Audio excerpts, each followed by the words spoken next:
recollect anything from whatever we discussed last time?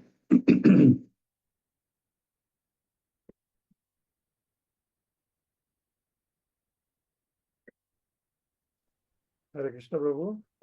Hare Krishna. Krishna and his energies, Prabhu.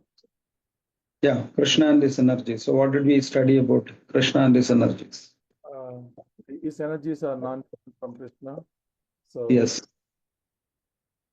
So how many types of energies we discussed? Three kinds of energies. Three types. Internal energy and external energy. Okay, internal, external, and marginal. Okay. And did we discuss any other types of energies apart from internal, external, and marginal? Internal energy, there are three kinds: Alladani, Shakti, Sannidhi, Samvit.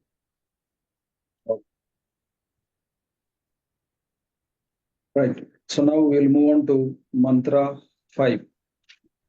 So let's look at the mantra.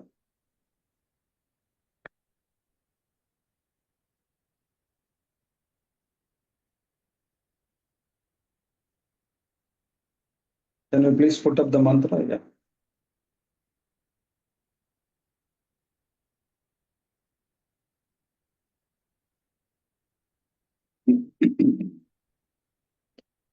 Tad ejadi tan naijadi tad dure tadvantike tadandar asya sarvasya tad u sarvasyasya bhahyata. Translation: the Supreme Lord walks and does not walk. He is far away, but he is very near as well. He is within everything, and yet he is outside of everything. So when we read this shloka and read the translation, the first thing that comes to our mind is there are statements which are like contradictory to each other, contradictory statements. How is it actually possible? Like, for instance, someone walks but does not walk. So, how is it possible? Someone is far but he is also near. So, how is it possible? Logically, how is it possible? So, whenever we study scriptures, especially Upanishads, Vedas, then one thing we have to keep aside when we enter the classroom is what? We should not bring that into the classroom. Logic. When we study, Logic. Logic, exactly. We should not bring logic into the classroom. Why we should not bring logic into the classroom?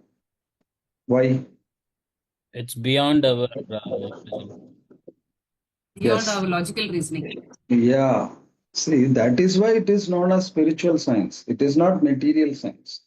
When you are going to a classroom where you are taught physics, chemistry, or biology, definitely you have to carry your logic. But when you study spiritual science, don't carry your logic because it is beyond your materialistic intelligence and logic. So they may apparently appear as if they are contradictory, doesn't make sense, no. But that is going to be revealed to us in due course of time. So this is one thing we have to keep in mind. Whenever we study spiritual literatures, you understand that there are two levels of study. In the first level, with your own effort, you understand it at least theoretically, but that will not help. You need to realize it. When we are studying materialistic science, we don't have to realize anything. Suppose we are studying a formula, a plus b the whole squared is equal to a square plus 2ab plus b square. There is nothing to realize here. If possible, you understand the logic, that is it. But in the case of spiritual science, first step is you understand it theoretically, then you realize it. And realization comes through the mercy of Guru and Gauranga. It is revealed to you in due course of time. But when it is going to be revealed to you, then you should be ready with your jnana. If you don't have jnana, then how can they reveal it to you? So from your part, you be ready. with jnana. And when the right time comes, they will reveal the import of the jnana that you have already received. So here it is said, the Lord moves, but the Lord doesn't move. Now the question is, when the Lord moves, like in Bhagavad Gita, it is mentioned, the Lord descends. For how many reasons? You remember? Why do the Lord descend into the material world? Huh? To protect his devotees One. Number and two. and annihilate the miscreants. Third one. To establish Dharma. Dharma. Dharma. Okay. So when does the Lord really move? Is when he has to do paritranaya sadhana. He cannot stand still. As soon as he sees that his devotees are in danger, in trouble, he immediately moves. Immediate movement happens. Can you give an example wherein he immediately moved? He did not even have some time to prepare to come. Like when Draupadi, avatars take. Draupadi, Huh? Draupadi. Narsimade. Chandra. Narsimade. Yeah, Draupadi was Prabhupada. yeah, Gajendra. yeah. Gajendra, Draupadi, Prahlad. During such times, did the Lord have time to prepare to make arrangements? No. He had to immediately move. So that is the meaning of the Upanishads. That is when they say the Lord moves, the Brahman moves, he moves for the sake of devotees. Now the Upanishad is saying he doesn't move. When he doesn't move, any idea?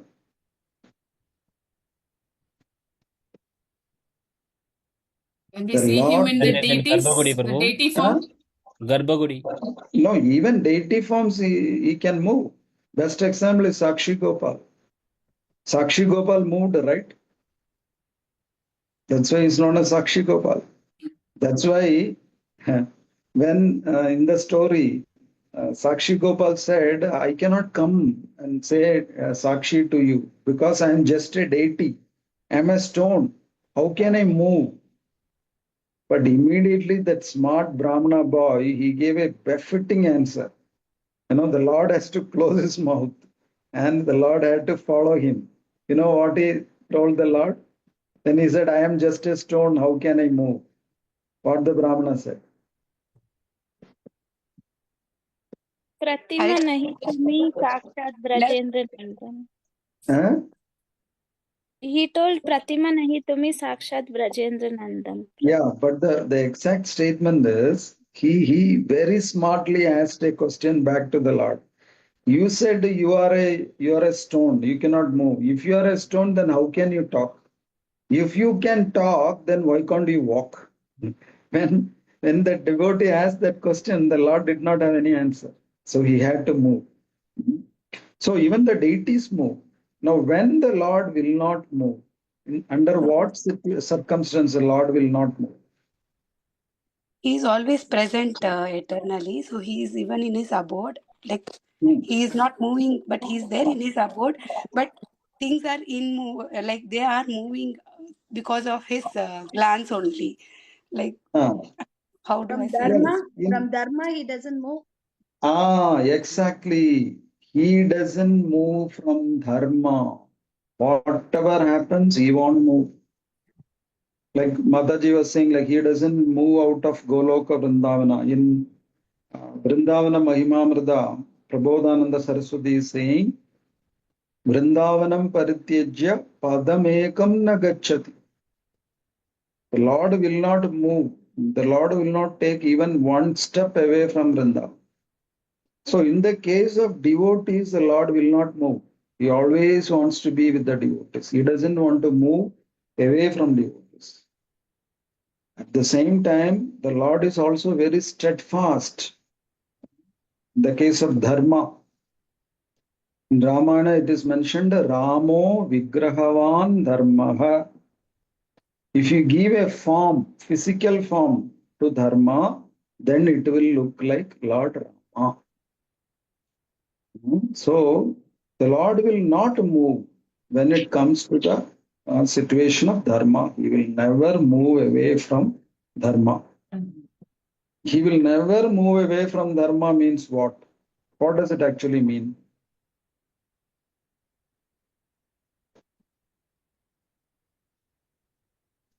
He is the protector of Dharma. He is the protector of dharma and he will not do anything adharmic.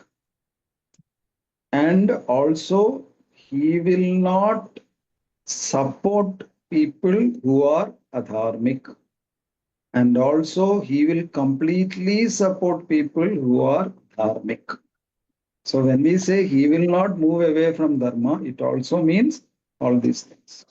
So, as devotees, it is important that we should also abide by dharma. Sometimes devotees take an excuse like, I'm a devotee, I don't have to follow all dharmas. No. As a devotee, you have so many dharmas. As a member of this materialistic society, also, you have so many dharmas. As a father, as a mother, as a student, we have got so many dharmas. As a citizen, we have got so many dharmas. So just because we became devotees, it doesn't mean that we don't have to follow those dharmas. But then a time will come when we abandon all dharmas. That time will come, not now. That time you leave everything. Just like Parishit Maharaj said, a time came when he left all his duties as a king, as a father, as a husband, everything he left. But that time should come. Till then, we have to follow our dharma, especially our varna ashrama dharmas. And the shloka is saying the Lord is far away from us. At the same time, he is very near to us. The Lord is far away from whom? Non-devotee. Non-devotees. The non-devotees. The Lord is far away from Hiranyakashipu, but very near to Prahlad Maharaj. Prahlad. So the devotees never feel that the Lord is so far away. I am in Mandya and the Lord is in HBR layout in Lingarajapuram, so far away. The devotees never feel that way. Prabhupada never felt he is far away from Vrindavan when he was preaching in the West. So, but for non-devotees, even when they stand right in front of Tirumala Tirupati Balaji, they think I am far away from my place. Their mind will think when I will get back to the railway station and catch my train. It is getting late. So, far or near, it depends on who that person is. That's why one Acharya was asked this question. How far is Vaikunda from the earth? What exactly is the distance? This question was posed by a king. And the king said, in your scriptures, especially in Vedic cosmology, they have got pakka information about what is the distance between the earth and the moon and the sun. Your cosmology is so advanced. But do you have any specific information about what is the distance between earth and Vaikunta? And this question was posed to so many spiritual scholars, but they couldn't answer. So now if the same question is posed to you, what will you answer? What exactly is the distance between the earth and Vaikunta? Anybody knows? Very close. Very It's close. within the heart, Moment right? you Within think. the For heart. devotees, it's close, nearby. Moment you think about. Paramatma is in the heart. Life and you can. When you The think about. fraction of moment which we surrender. No, the question is not about Paramatma. The question is what is the distance between earth and Vaikunta? The The moment you surrender think about speed Vaikuntha. of Can't Thought. even imagine. We can't even think about it. You can't even think about it. The moment you think about Vaikuntha, next to you. The devotee explained, it is just a call away. It is just a call away. As soon as you call, Vaikunta descends. Krishna, Govinda, Mukunda, Murare. As soon as you call, Vaikunta is right there. So Vaikunta is just a call away. Even Vishnu is just a call away. One devotee called and immediately he came from Vaikunta. Which devotee called? Gajendra. Gajendra. Just a call away. He did not do any great effort. He did not go in a Pushpaka Vimana and called the Lord. He did not do big yajna, homa, nothing he did. He just called and the Lord immediately came. So that is the power of chanting the holy names. Whenever we chant Hare Krishna, Krishna Krishna, Hare Hare, Hare Ram, Rama Rama, Hare Hare, understand that Vaikunta is so close to you. Krishna is so close to you. He's never far away. That's why devotees never fear. That's why Krishna always says, Ma Shucha, don't fear. What do you want to fear? No, Prabhu, I'm very fearful. Maybe I lose my job. No, Prabhu, I'm very fearful because I lose my health. I have this problem, I have that problem. I don't understand what will happen to my son in the future. He is not studying properly. So many fears, worries, and anxieties. You don't have to worry. Just depend on the Lord. The Lord will take care. He is taking care of the entire cosmos. Akhilanda Kodi Brahmandam is moving so nicely under his guidance. Yesterday I was in Melkot having darshan of Chelvanarayana Swami, Vairamudi Seva. So I was amazed. There was so much crowd. There is a huge battalion of police force, but I don't think the police force can control that much of crowd. But everything is happening. So if you deeply observe, you will understand that Chelvanarayana is controlling. He is in charge. Otherwise, how can you manage such a huge crowd? Those who have visited Melkot, you know, it's such a tiny place. The Lord is coming out of that temple. It's a small courtyard. And the place around the temple is so small, but lakhs of people are assembled there. And everyone is getting food. Everyone is getting water, sanitation facilities. Everything is happening. How is it possible in such a small place? The Lord is organizing. The Lord is arranging everything. So, if you look around, you will see so many instances wherein you will understand that the Lord is in charge. Everything is perfectly under his control. If he can control the entire cosmos, can't he manage your life for you? You are a very tiny speck when you compare yourself with the entire universe. So the Lord is always in charge. Don't fear. The Lord will take care. He is just a call away. If at times you fear about something, if you have fear, if you have a worry, anxiety, immediately chant. Close your eyes and feel the presence of the Lord inside your very heart. You know, He is always present there. You are not caring Him. He is always there. So then the shloka is saying, the Lord is within everything as Andaryami. Within everything means, what does that mean? He is within everything as the Paramatma, isn't it? And he is within every universe as what? Garbhodakshay Vishnu. Garbhodakashayi. Within our heart, he is known as, what is his name within the heart? Shirodakshay. Shirodakashayi. So he is everywhere. Where he is not there. And outside he is filled in the entire 14 planetary systems in Bhagavatam. You will study in Bhakti Vaibhav as Virada Purusha, he is there. If you have this kind of consciousness, it is very easy to become Krishna conscious. Everywhere the Lord is there. Everywhere you can see the presence of the Lord. Every small incident you can connect to the Lord. You just have to need this consciousness. That is why it is very important to study scriptures, so that you will always have this kind of eyes. It is known as Jnana Chakshu, the eye of divine knowledge. But most of the times we don't use it. We use our Mamsa Chakshu, the eye made out of flesh. Don't use that.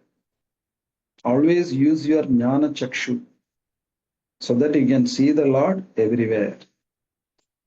You reciprocate with the Lord in every activity, then the Lord will also reciprocate with you in every activity. Ye yadha mam prapadyante tams tadaiva bhajamyaham. The way you reciprocate, that will decide how the Lord is going to reciprocate. If you want to feel the presence of Lord everywhere, every time, then the Lord will be present everywhere, every time. If you are not so much interested in that, then you will not feel the presence of the Lord. So it all depends on how you want the Lord to be in your life, as a constant, ever-present companion, or just as a person when you go to the temple on Sundays. That we can decide. And the Lord has form and the Lord doesn't have form. So how do we understand this? The Lord has a form, Nirakara. That is true. And the Lord is also Sakara. So how do you understand that? Nirakara and Sakara. Brahma Form Jyoti. is the deity. Huh? Form is deity. Yeah, the Lord has a form, that we know. We all know that. Yeah. But how do we understand the Lord doesn't have a form? Brahman Nirakara. effulgence. Huh? The Uh, Brahman Energy of the Lord. effulgence. Krishna's energy. Energy of the Lord. Nirakara means the Lord doesn't have a materialistic form. The Lord's form is not made out of Panjabhutas. It is spiritual. It is transcendental. That's why in Kerala, if anyone is from Kerala, they will know. When we go to the temples, the pujari, we address the pujari as Tirumeni. Anyone is from Kerala out here? I'm from Kerala. Huh? I'm from Kerala. Yeah. So do you know this? That we Yes. address. Yeah. So why do we Tirumeni. call him Tirumeni? What is the meaning? Divine. He's a divine. Like literal translation will be a divine body. Tiru. Thiru. Tiru means divine. Divine Meni means body. body. Isn't it? So why do we call him Tirumeni? Is he God? Because Is serving God. the devotional service. Because he's a representative of God. Representative. Yeah, actually his body also becomes divine. How does his body become divine? Because he is constantly engaged in the service of that person whose body is divine. Since Krishna's body is divine, and since you engage in the service of Krishna, in due course of time, your body will also become divine. Prabhupada has given a wonderful example. Do you know what is the example? Can you remember?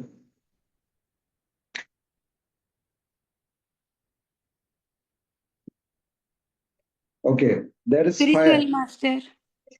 Yeah, the example. What is the example given? Fire and an iron rod. God. Fire, the property of fire is it is very hot. Iron rod is very cold. But when you place the cold iron rod in association of the fire, then what will happen to the cold iron rod? Of thought. It will become hot. It also becomes fire. It also becomes fire. It assumes the same property of fire. If you touch it, you will feel the burn. It will emit light. It will emit heat. It can burn something when something is put into that iron rod. So similarly, when you constantly serve the Lord, your senses become purified. Your body becomes purified. And the Lord is able to purify others because he doesn't have a spiritual body. He doesn't have a material body. His body is spiritual.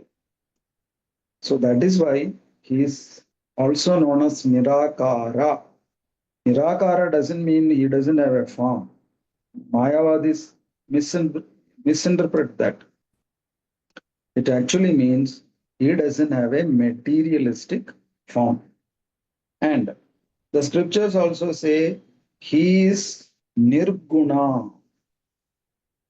Nirguna means no qualities. But then we understand that Krishna has got so many qualities. To be specific, our acharyas say he has got how many qualities? Krishna, do you know? 64. 64 qualities. Krishna has 64 qualities. But then the Vedas are saying he is Nirguna. Nirguna means he doesn't have any qualities. Material qualities. He doesn't have material qualities. Material qualities, or to be more specific, Nirguna means he is beyond the Trigunas. That is the meaning. Trigunas means what? Rajas, tamas, Rajas, and tamas, and So he is Nirguna means what? is beyond the modes of material nature. He is beyond the modes of material nature. He is never under the influence of the material nature. Even though he may descend to this material world, he may enact so many pastimes here. Externally, we may think he is under the material mode. Actually, Krishna has cried so many times. Can you remember any instance where Krishna was crying so big? Damodar Leela. Damodar Leela. Damodar Leela. He was crying like anything, isn't it? So then a non-devotee will think, hey, what you are saying, Nirguna, he is also influenced by the Triguna. See, just by seeing a small stick, your God started crying. What Nirguna is. So non-devotees will not understand that. But we understand that he is beyond the three modes. In Ramayana, Valmiki, actually Ramayana starts with a wonderful question from Valmiki. Konasmin Sambradam Loke Gunavan Kascha Vidyavan. That is the question Valmiki is asking his spiritual master Narada. So he is asking, is there anyone living on this earth who's having all the auspicious qualities? Gunavan. Is there a person who's full of qualities, auspicious qualities? Then Narada Muni starts telling Ramayana. So the Lord definitely has qualities, auspicious qualities. But Nirguna means he's beyond the modes of material nature. And in this particular context, Srila Prabhupada is also saying the Lord, even though he doesn't have a spiritual, he doesn't have a material form, he still comes taking up a form as Archamurti. And if you examine the body of that Archamurti, it will be made up of materialistic elements. It will be made up of Panjaloha. It may be made up of Shila. It will be made up of Daru, wood, Sphadika. But then we said the Lord doesn't have a materialistic form.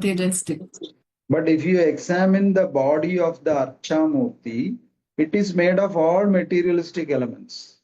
So how do we understand this? Because our chakshu can only see the material things. Exactly. The Lord is so merciful. And he understands that we cannot see anything spiritual. We are not so qualified. So he so mercifully enters into a materialistic object so that we can see him, we can serve him, and we can reciprocate with him. But the non-devotees, they don't understand. They will say, you are saying God is so powerful, but why he is not preventing this? Why he is not doing this? He's simply standing in the temple like that, like a statue. If he has really got so much of power, why he can't do this, that? So many foolish questions they'll ask. The Lord is very powerful. If you want to see, you can see the Lord inside that Shila, inside that piece of wood. That all depends on your bhakti.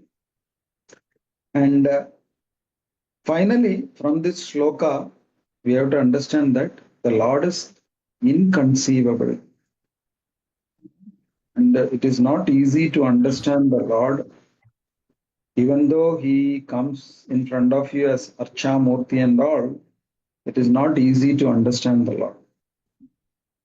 It is not even easy to understand the materialistic aspects of science. For example, in modern physics, there is a concept of photons. And initially, they said photons are particles. But later on further research, they found out that photons are waves.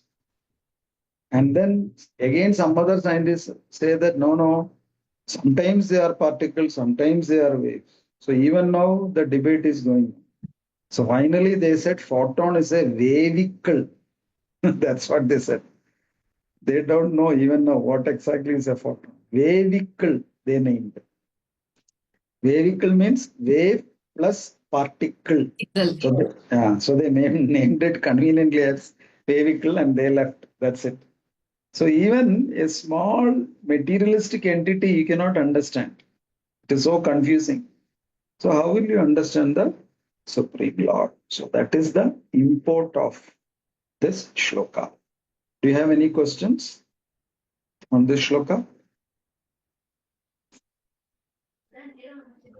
No. Okay, so now we'll proceed to mantra 6.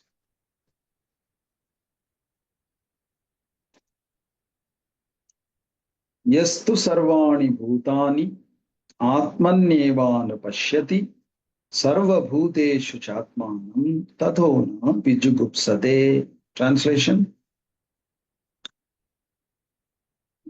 he who systematically sees everything in relation to the Supreme Lord, who sees all living entities as his parts and parcels, and who sees the Supreme Lord within everything, never hates anything or any being. So, very important mantra for all of us as Vaishnavas. And if we properly understand this mantra, then we can very nicely practice all the Vaishnava etiquettes. And this mantra is also actually talking about the benefits of seeing God everywhere. So a devotee, what he does, he sees everyone and everything in relation to Krishna. That is how, as Vaishnavas, we are supposed to see. Now, how do we do this? How do we see everyone and everything in relation to Krishna? How do we do that?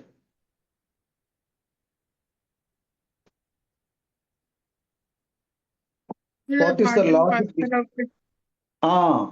So you see everyone in relation to Krishna and everything in relation to Krishna. Everyone means everyone is part and parcel of Krishna. Okay. Then how do you see everything in relation to Krishna? His creation, It is his creation or everything is his energy. energy. So whether it is an object, inanimate object or an animate living being, everything is actually connected to Krishna. Now, he also sees Krishna within everything. Within everything, a devotee sees Krishna. What is the logic behind that? Paramatma. Paramatma. Yeah. In Bhagavad Gita also, the Pandita Samadarshana. Okay, he sees the Atma and Paramatma in everyone. So he can do that also. So if you practice these concepts, then what is the end result? What is the end result? Never hates. Never hates anything or anything. Exactly. You can never hate any person or even any object. You can never hate any Mataji. You can never hate any Prabhuji. That's what you should understand. You know, you will feel lot of love towards everyone, everything. And you will not even criticize anyone or anything. Why we cannot criticize anyone or anything? Why? Because Lord is there. Because the Lord is there. Yeah, As a Param. one thing is the Lord is there in everyone and everything. We never Another thing is, discriminate. No discrimination. no discrimination. The Lord doesn't discriminate, and also everyone or everything is related to Krishna. Everyone is a relative of Krishna. That's why we cannot criticize anyone. See, will you criticize Anjaneya Swami? No, No, no problem. No, no. Will you criticize Garuda Dev? no. No. But neither Anjaneya Swami nor Garuda Dev is God. But even then, you want to criticize them. Why? Associated with the Lord. They're serving the Yeah. Lord. They are relatives of the Lord. They are relatives of the Lord. They are very closely related to the Lord. In Sri Vaishnava Sampradaya, they say Nitya Suris. Siriya Tiruvadi, Periya Tiruvadi. They are so much closely related to the Lord. So you can't criticize them. You will not feel like criticizing. But we'll criticize that Mataji and this Prabhu. Why? We are not seeing them as Not on that See them as the platform. body. We think they are not relatives of Krishna. Only Garuda Dev and Anjaneya Swami and Ananta, they are all relatives. These Prabhuji and Mataji, no, they are not relatives. Everyone, especially devotees, they are all relatives of the Lord. So how can you criticize them? They are so closely related to the Lord. So when we study all these mantras, when we study Bhakti Shastri, get good marks, that's all nice. But should be the ultimate benefit of passing Bhakti Shastri in high colors? What should be the benefit? Practice what we Never. learn. You should, yes, you should have this vision. You should, stay away from criticisms. You should stay away from hatred. That is the ultimate benefit. Otherwise, if you get a nice Bhakti Shastri certificate and frame it in the hall of your house, what is the use? It will simply boost your ego more. That's all. Sometimes it is more dangerous when you complete all these courses. Before attending the courses, at least we were little humble. Oh, Bhakti Shastri and all, I don't know, Prabhu. Now, after completing Bhakti Shastri, I got high marks and I got the first rank. Everybody appreciated me. So the whole Bhakti Shastri helped you to boost your ego more, and that will happen. So don't allow that. Make sure that once you complete this Bhakti Shastri, you changed. There is some internal transformation. Whereas it is simply theoretical exercise. So actually, this vision is a very elevated vision. And it is not easy to have this vision. Like in Tamil, there is one devotee, was saying, மரத்தை மறைத்தது மாமத யானை, மரத்தில் மறைந்தது மாமத யானை. It's a very profound statement.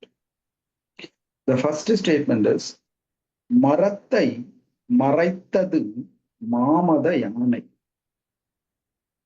Maram means wood. மறைத்தது means hid. மாமத யானை means elephant. So,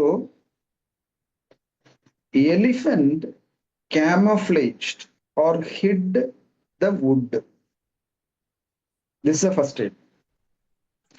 The second statement is, மரத்தில் மறைந்தது மாமத யானை. The huge ferocious elephant disappeared inside the wood. So these are the two statements. Now, did you understand what is that profound truth that is being, delineated in these two statements? Anyone?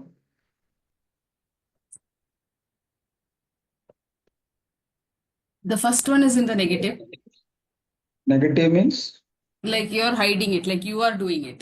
You're hiding something. So it is like you are thinking it, you are doing it. Okay. Like, the second one is you're getting lost in it. So you are disappearing in that means you are becoming more humble and, after getting into the devotional path or whatever, that is like, you lose yourself in devotion like that. You maraindadu means like you are Prabhuji. The first one I know is absorbed it is, and yeah, you are losing yourself in devotion is the second statement that I want to say. That is in the positive sense. In the first one is like you feel that you are doing it, you're hiding that. Good. Anyway, it's a good try. Okay. But why Yanai? Why this elephant? Mamada Yanai means, see, it is not normal elephant. Madayana means Arrogant. an elephant. Mad elephant. Mad elephant. Mad elephant. So Mad why elephant. this example is given? Mad elephant. Our senses and mind is compared to a Mad elephant. Okay. We are trying to hide our mind and false egos and behind. Anyone else want to try?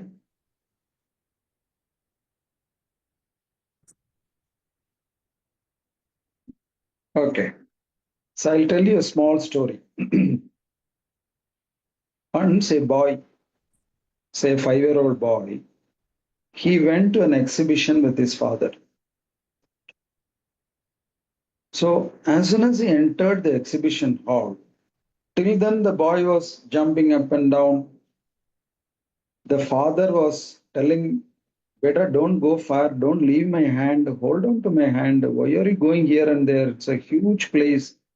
So much of crowd is there, you'll get lost." And the father was trying to hold on to the boy's hand, but the boy doesn't want to hold on to the father's hand. He wants to be free. But suddenly he clutched tightly to his father's hand. And he started, crying. And his father asked, "What happened?" He said, "See, there's a huge elephant standing there in the entrance. I'm scared. It will do something to me." Then the father said, "Don't worry. Don't worry. I'll take you to the elephant and your fear will go away." And he said, "No, no, no, don't even take me near to that elephant. Let's go away. I don't want to go inside. It's a huge elephant. It will do something to me." But then his father took him and then he went near and then he touched the elephant. The elephant is not doing anything. He hit the elephant. The elephant is not doing anything. He pinched the elephant. The elephant is not doing anything. So the son is surprised. He said, "Why the elephant is not doing anything to you? He is scared of you." So now the question is to you. Even though the father, punched it, pinched it, Why the elephant did not do anything to the father? Toy Why? elephant. Normal Huh? elephant. It's a tamed Toy one. elephant. Normal domestic It's a trained tamed elephant. Okay, you go and elephant. try this to a normal domestic Made up elephant. of Let's wood. see what it will do. Toy You go elephant. and punch a normal elephant. Not real. It A could toy have been elephant. a wooden elephant. No, it's Huh? got the mahout who's controlling it. It was a No, big no, no, no. elephant made up of Someone wood. told the answer. It could Someone have told the been an answer. wooden elephant. Made. An elephant is Exactly. made. It is not a Okay. real elephant. It is a wooden elephant. The sculptor had sculpted it so nicely that it looks like a real elephant. Even now, if you go to Guruvayur temple, there is a guest house, Guruvayur temple guest house. There, I think it is Srivalsam. I don't remember the name of the guest house. There is a very nice elephant. It looks exactly like an elephant. When children go near the place, they get scared. So it was actually a wooden elephant. So when the boy understood that it was a wooden elephant, the boy also started punching the elephant, pinching the elephant. He became very happy. All his fear went away. Now again, coming back to my original question, what do you understand about the profound truth that is mentioned in these two statements?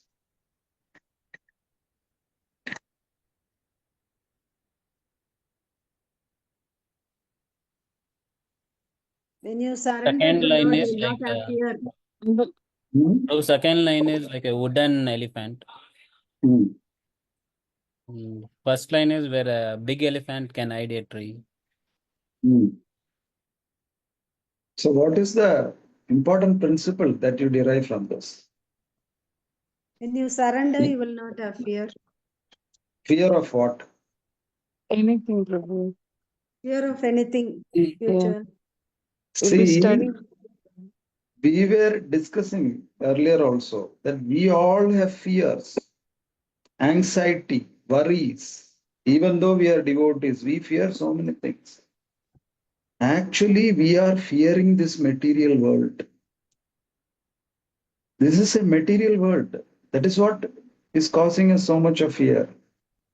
The moment you realize that this is temporary, this is the energy of the Lord, then you don't have to fear. Just like the boy lost all his fear. As soon as he understood that it is simply wood. So as soon as you understand that this is simply an energy of the Lord is completely is controlling that energy. Then you don't have to fear. It will not do anything to you. You are actually a spirit and you are fearing a material entity. A spirit soul need not fear a material entity. Who is more powerful, material energy or spiritual energy? Which is more powerful? Spiritual. Spiritual energy is more powerful. Anything and everything that is fearful to you in this material world is actually material energy. It is simply wood. It is not real mad elephant. And also it is temporary. No, it is not permanent. And also it is completely under the control of Krishna. Also we are spirit souls. Also that is material energy. Also we are devotees. Also we have Harinam with us to protect us. Also we have all the acharyas in the parampara to protect us. Even then, that's all okay, bro. But still I want to fear. Conditioned, So, bro. we are trying to come out of that conditioning by jnana deepena bhaswata. Whenever you fear, you bring this knowledge into your consciousness. Teach your mind that Krishna is there. Nothing will happen to me. My father is there. He's holding on to my hands. Like that, you have to keep reminding yourself continuously. This is how you become fearless. Fear will come. As you said, we are conditioned. So many janmas we are living in fear. But at least now we have to come out of it. It is not that only Prabhupada should be Abhay. We should also become Abhay. It's not the epithet only for Prabhupada. Prabhupada will become happy when we also get that feel of Abhaya. So, the shloka is saying, see everything in relation to Krishna. Krishna is there everywhere. So, if you have that feeling, you will not fear anything. You will not hate anything. And you will understand that whatever you see in this world is perfect. Did Ishopanishad teach us that everything that we see in this world is perfect? Did Ishopanishad teach us that? Yes, bro. When did it teach? Om Purnam. Exactly. Purnamidam That, Purnam. The invocation. that is why in the very beginning Ishopanishad taught us everything is perfect. Don't worry. Don't criticize. Don't hate. You just focus on the Lord. See everything in relation to Krishna. And again, in this shloka, Srila Prabhupada is also talking about three types of devotees: Kanishta, Madhyama, and Uttama. Mhm. We will quickly go through those three different types of devotees also. So Kanishta means he is in the lowest stage of realization. His realization is very minimal. That is one feature of Kanishta Adhikari. So we are now seeing how can we identify Kanishta Adhikaris? What are the features of Kanishtas? The first To feature be is he is in the lowest stage of realization. Lowest stage of realization means what? What do you understand from that? connecting more to material things. Yeah, he will always connect to the material energy rather than the spiritual energy. Just like we mentioned, he will always see the elephant, mad elephant, rather than the wood. When you become more and more spiritually evolved, then you will see the elephant or the wood. What you will see? The wood. We'll see the wood. You will Basically, see, what quality it is. you will start seeing the wood. You will not see the elephant. You will understand that it is all an external feature. Deep within, it is something else. So, but Kanishta Adhikari sees the elephant more than the wood. And the second feature is he sees Lord only in the temple. For him, the Lord is present only in the temple, inside in the as Archamurti, as a deity. He cannot see the Lord everywhere. And the third feature is he doesn't understand the greatness and the importance of devotees. For him, the Lord is only important. No one else is important. That is why in Vedic culture, when they get married, especially in Tamil culture, there is something called Ammi Midit Arundhati Partal. Do you know what it means? Ammi Midit Arundhati Partal.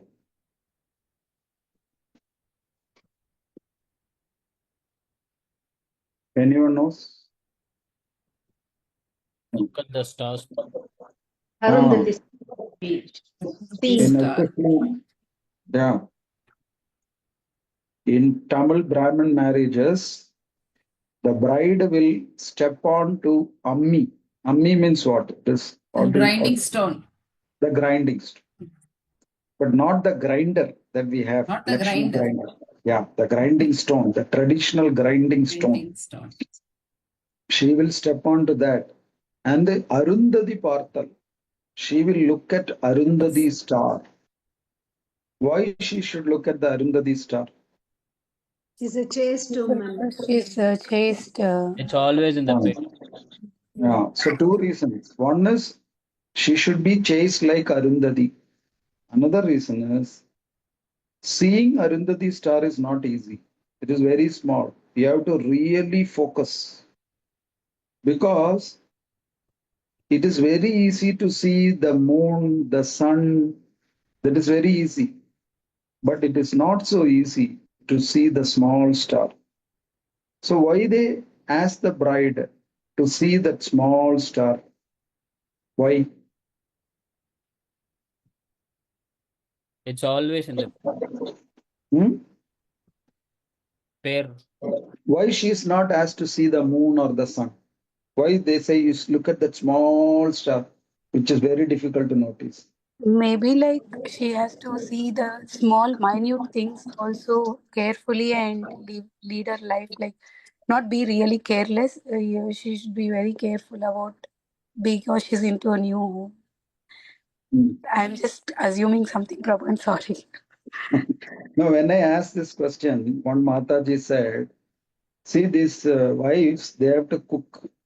So sometimes in the rice and all, there will be some bugs. So they are trying to see whether her eyesight is very good. Otherwise, the whole her family has to eat bugged rice. That is why she is asked to see Arundhati. Is that true? No, No. Is that true? The reason is when a girl is newly married, for her, she's only in the beginning at least is only worried and concerned about one person, at least in olden days. Who's that one person that girl is worried about? Husband. Husband. That's why I said in the olden days. So the scriptures, the elders are saying, see, don't be preoccupied only with your husband. Your mother-in-law is also important. Sometimes in some houses, she is more important than anybody else. If you don't satisfy her, that's all. Your life is gone. Your father-in-law is also important. No? So the other people are also important. So similarly, a Kanishtadhikari, he thinks only the Lord is important. But no, the scriptures say the devotees are also important. But Kanishta never understands that. He always can see the greatness of the Lord. He never is able to perceive the importance and the greatness of devotees. So this is the third feature of Kanishta Adhikari. And the fourth feature is he's very quarrelsome. Even for small things, he will quarrel. So do you see yourself in such situations in the temple when you want to quarrel with some other devotees? Do you feel like quarreling with other devotees? At least sometimes.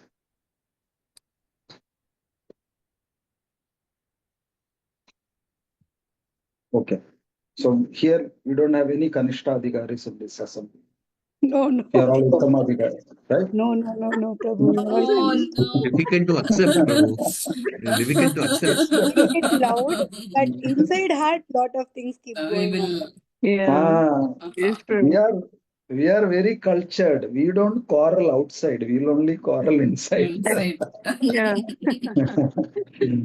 So it is a very important point. If you feel like quarreling with others, especially with other devotees, then understand that you are also in a Kanishta stage. So why I am highlighting this point is Srila Prabhupada many times has said that no one can do anything to ISKCON. ISKCON is a very strong organization. But if at all someone can unbuild ISKCON, damage ISKCON, that can be only by whom? Within. Devotees The Devotees devotees. themselves. Devotees. Only devotees can destroy ISKCON. So how do they destroy ISKCON? Devotees. among each other. By Quarrel among them. quarreling, by fighting, no unity. So that is very dangerous. So if we think that you have that tendency, please remove it for the sake of Srila Prabhupada's movement, at least. So that is the nature of a Kanishta Adhikari. And then the fifth nature is he is materialistic. Materialistic in the sense he will come to the temple, he may chant few rounds, he may do seva, but going back home, he will pursue materialistic goals. He is attracted to all materialistic things. So if you look at if these five natures are there, then we have to understand that that particular person is a Kanishta. So Sure. now, what is the second category? After Madhyamadikari. Kanishta, Madhyama. Madhyama. Madhyamadikari. So the nature of Madhyamadikari, the first nature is prema. He will have lot of prema, love for the Lord. And the second feature of Madhyamadikari is Maitri. He will have lot of friendly feeling for the devotees of the Lord. Maitri means friendliness. There's a famous bhajan, I think by M.S. Subbulakshmi. Maitrim bhajata. And in that same song, there is another word, Yuddham tyajata.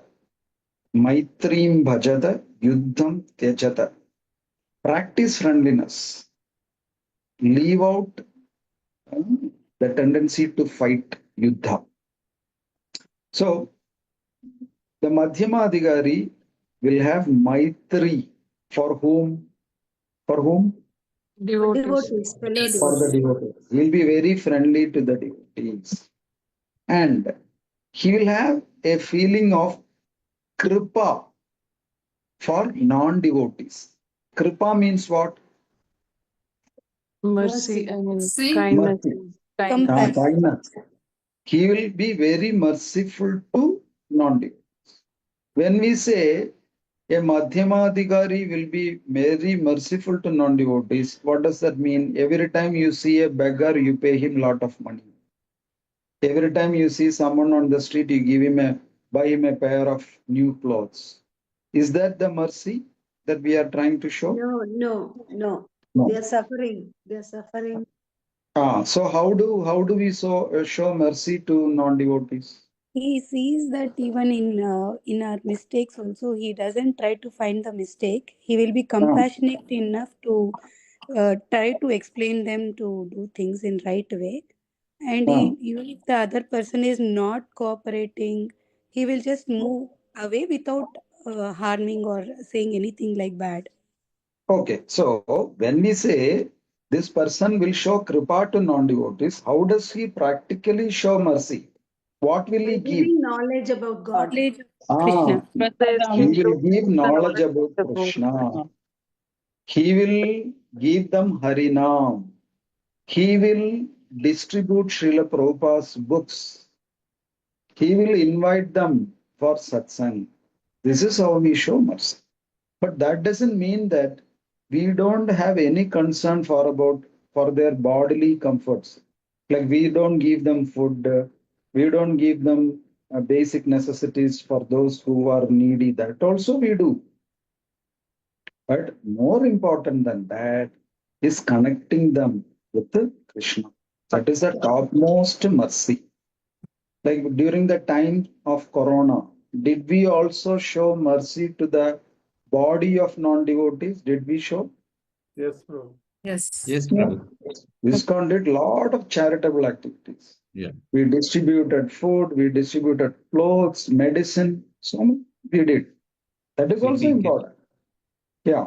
But more important, please understand, is giving them Krishna consciousness. That is what they really lack.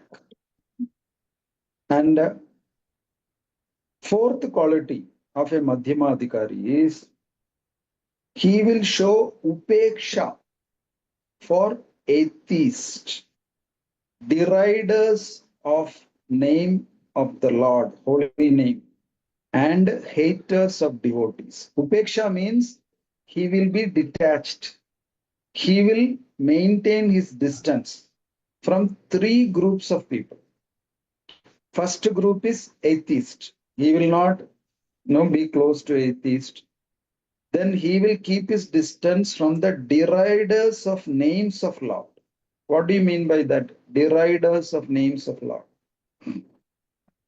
Who tell they are God? They talk ill of God. God. Not God. No, Deriders of the name of Lord. like giving their Offense own against the Lord. mental speculation for the names. Offense against the Lord. Or in short, who do Nama Nama Abara. Abara. Many people they do that. They don't have any faith in the holy name of the Lord. They say you people are mad, simply chanting Hare Krishna, Krishna, Krishna. Do something useful. No? Like that and all, many people criticize. Many people can't take devotees always chanting. Many people Yes. become angry when they see the bead bag in the hands of the devotees. Have you come across any people like that?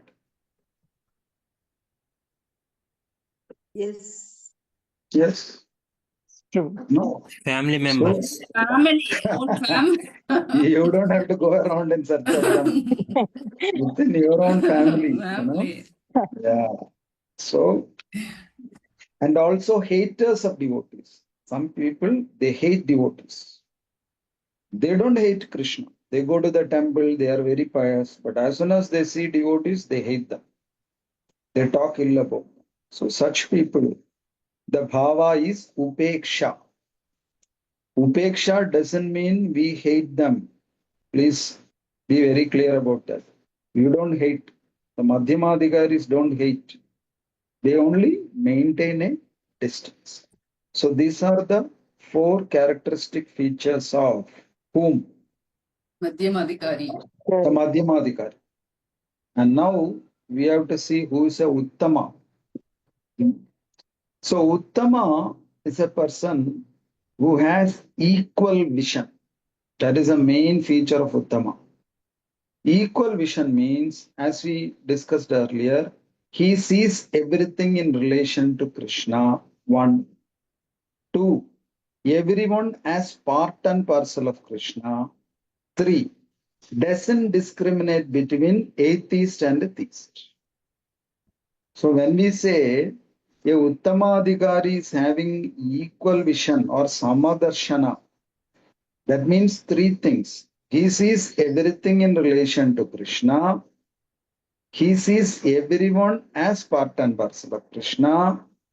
And he doesn't discriminate between atheist and theist. So when we say he doesn't discriminate between atheist and theist, what does that mean? Will he become very friendly with the atheist? Will he associate with the atheist? Does that mean that way? Like, He sees everyone as part Not and to parcel. but like as he Convert can everyone as is to husband, right? taste. Like Yeah. that, like for Brahmanas, even for the Chandala, he will look the same way. Like, Same. Yeah. He will not see that he is a Sees theist, he is an everyone as atheist. same. He always thinks poor things, they are all suffering without Krishna consciousness. So let me do something to alleviate their suffering. He is so full of compassion that he cannot even differentiate between an atheist and a theist. It's a very high level. Now, so first thing is he'll have equal vision.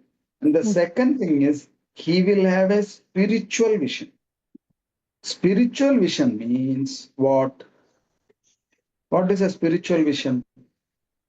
he Rise sees He is everything not in in the relation body, with he is the Krishna. soul. and See them as the body, but he Ah, recognize them as yeah, a he, spirit soul. yeah. yeah, he will not see the body. He will see the soul. That is spiritual vision. And the third feature of a Uttamadhikari is he will have a right understanding. What does it mean by a right understanding? This right understanding is very much essential for preachers. So, what is this right understanding? We are the spirit soul. Yeah, that is spiritual vision. Understanding from the scriptures as is. Huh? Understanding as per the scriptures only. There's Ah, no difference between anyone. yeah, that is an important point. When we say he has got a right understanding, that means he is having the quality of anupashyati. That is a word the scriptures use. Anupashyati. Pashyati means to see. Anupashyati means what? For example, we are all known as Rupanugas. Rupa Anugas. So Pashyati means to see. Anupashyati means what? To see minute things. Following the authority. Anupashyati means Compassion. seeing by hearing. They see by hearing. Hearing from the acharyas. So what does it mean when they say see by hearing? Learning from the scripture. They Huh? follow previous acharyas. Like Coming from the as you disciplic told, Yes, tradition. they are. compassion. Yeah. We Ah, cannot that, Seeing understand through things with what logic. previous acharyas ah, say. So Mm. yeah. and coming So from the he disciplic sees succession. everything around him through the words of the acharyas, through the words of the scriptures. He doesn't see through his eyes, which is made out of flesh. He doesn't see through his common sense. He doesn't see through his intelligence. He sees everything through hearing, through Shravanam, through the words and vision of the acharyas. So he borrows the vision of the acharyas. So that is Anupashyati. That is the spiritual right understanding. Again, right understanding means, I said it is very important for preachers. Why? You see in such a way that the people around you are suffering. Always try to see that. Even devotees, sometimes when they see people who are well situated in their life, especially financially, we sometimes feel little jealous. See, he's a non-devotee, even then he's so rich. He has got an own 4 BHK in HBR layout. He's having a 25 lakh car. He's well settled. No, no, that is not the way you see. He's in Switzerland earning 11 lakhs per month. See, I am here working like a donkey. This is not the way you see as devotees. You don't feel that way. If you feel that way, then you are not a devotee. How you should feel? You should feel that, see, despite all the blessings that he received from the Lord, he is not coming into Krishna consciousness. Poor thing. He's wasting his precious human life. If you feel that way, then you are a good preacher. And also, right understanding means you should not hate them also. You should not feel angry towards them also. See, I preached to him so many times. I asked him to chant. He is not chanting. Then let him suffer. No. You should understand that they are under the clutches of the three modes of nature. They are doing all these sinful activities because they don't have the real jnana. You should have compassion to them. So the way you look at problems in life, the way you look at others around you, it changes. So that is what is known as right understanding. And the fourth feature is he preaches through his personal example. Uttama Adhigaris doesn't need to give a big lecture. They doesn't even have to speak. They don't have to preach. Just by the way they conduct themselves, they preach. So they preach through their example. That doesn't mean that they don't preach, they don't speak, they don't give lectures, but their very way of conduct is a powerful preaching. And then the fifth feature is they are liberated. Uttamadhigaris are liberated. Even when they are in this material world, they are liberated. That means they are known as Jivan Muktas. Jivan Muktas means what? They are living in this material world. They are having a materialistic body, but actually they are liberated. And Srila Prabhupada, in this particular context, is saying there are many people who imitate Uttamadhigaris. So please beware of them. Don't think that they are Uttamadhigaris. One example Srila Prabhupada is giving is false philanthropist. Who is a philanthropist? Any idea? Does a lot of charity and good work, Social Yeah, work, yeah, people. social reform. yes. Especially they think that you give money, money can solve all the problems of life. Like there is a foundation, Melinda Gates Foundation. It is, I think, constituted by Bill Gates and his wife. Bill Gates. Bill So Gates, yeah. they pump in a lot of money, millions of dollars. They pump into the third world countries. So what is their understanding? Why do they give so much money? Thinking that they're helping people. They think that money can solve all their problems. They don't have money. That is the only problem. So that is philanthropy. They are not Uttamadhikaris. Then the second group of people Srila Prabhupada says is humanitarian workers. So their problem is they see only the body. They see the suffering of the body. They give them medicine. They give them clothes. They give them food. You know? Especially the Christian missionaries. They do a lot for the body.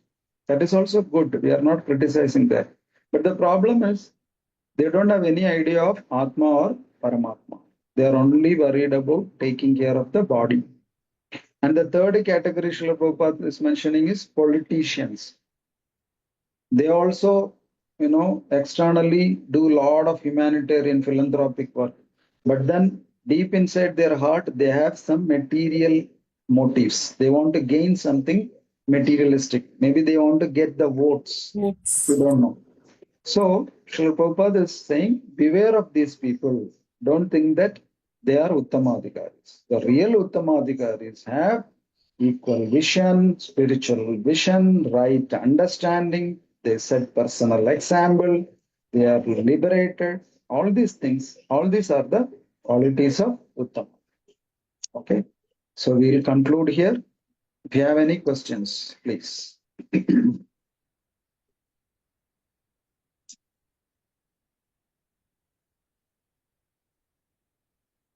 Hare Krishna, Prabhu. Hare The Krishna. Kanishta Adhikaris, you just mentioned 5 qualities, Prabhu. The first one, I just missed it. Can I know about it? First one. Okay. So anybody can help her? Which is the first quality of Kanishta Adhikar? Lowest stage They will of realization, Prabhu. Huh?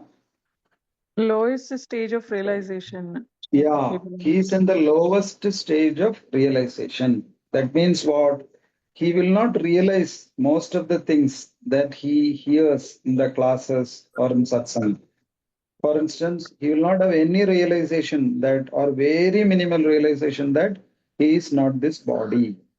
Even though he will hear a lot of lectures and everything, he will still act as if he is a body. So this is what it means by lowest level of realization. Hare Krishna. Understood. Thank you, Prabhu. Hare Krishna Prabhu. We have a chance to read the Prabhupada Lilamrita, but he is a Uttamadhikari, yes, he is our supreme spiritual master. Prabhu, when he was going in America and West to preach, and often we got a chance that most of the devotees who have joined Hare Krishna movement through him are initiated. They are first comers, and very immediately they took the initiation, all these things. But for us, actually, it is taking a lot of time, and of course, we know the procedure.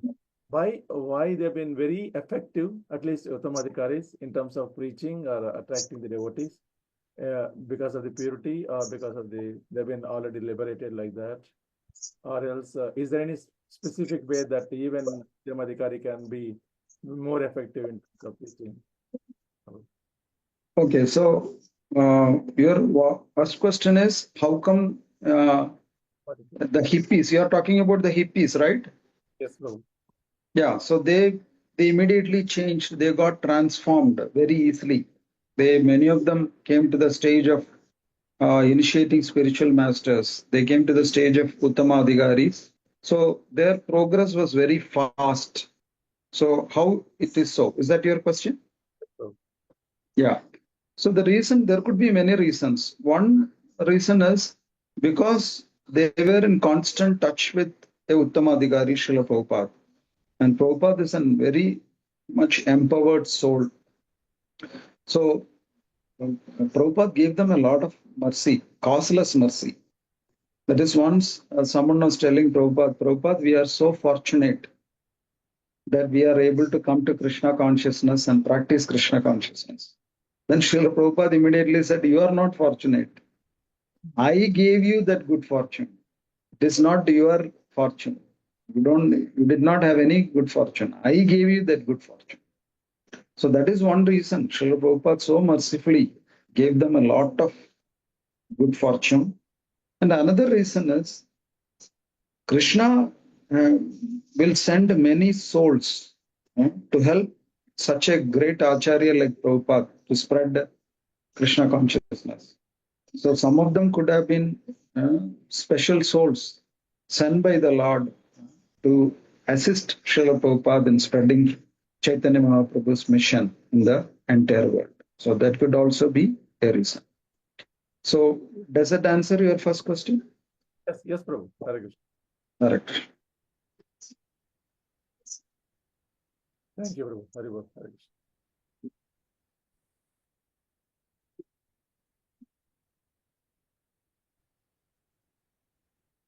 Okay. Thank you so much.